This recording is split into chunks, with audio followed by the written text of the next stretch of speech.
16 बरिस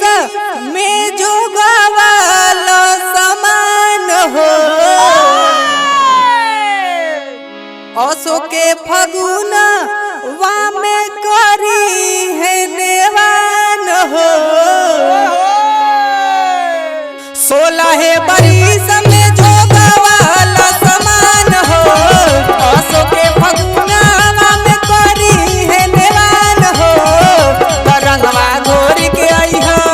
तरंगवा घोर के अइह अपना पिचकारी में जीजा ससुरारी में ना तरंगवा घोर के अइह अपना पिचकारी में जीजा ससुरारी में ना तरंगवा भर के अइह अपना पिचकारी में जीजा ससुरारी में ना तरंगवा भर के अइह अपना पिचकारी में जीजा ससुरारी में ना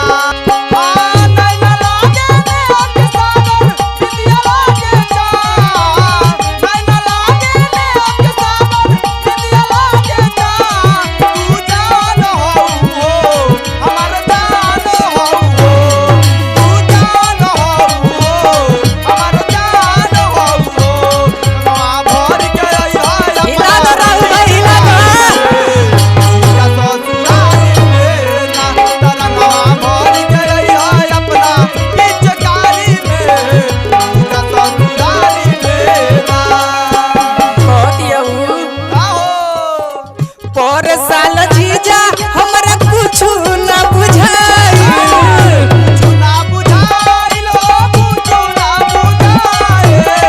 असो के फगुन वामे मन बौराई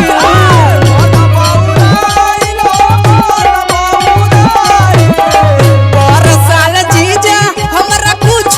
ना बुझाई असो के फगुन वामे मन पगलाई रंगवा डली है खूबे तरंगवा डली है खूबे भरी अकवारी में जीजा ससुरारी में ना तरंगवा डली है खूबे भरी अकवारी में जीजा ससुरारी में ना तरंगवा भर के अइह अपना पिचकारी में जीजा ससुरारी में ना तरंगवा भर के अइह अपना पिचकारी में जीजा ससुरारी में ना नाला के होता सफाई और काम लागल बा नाला के होता सफाई और काम लागल बा पीछे से अइह बलमुआ अगवा काम लागल बा पीछे से अइह बलमुआ जिया राहुल भाई तार म्यूजिक के जवाब नहीं थे भर के अइह अपना पिचकारी में जीजा ससुरारी में ना तरंगवा भर के अइह अपना पिचकारी में जीजा ससुरारी में ना हे राजू भाई राहुल राजेंद्र जन भुलैया हमर बात हो जानमाती हो भूलैया जानमात हो मिसयस कर बात पिटी है अपन माथ हो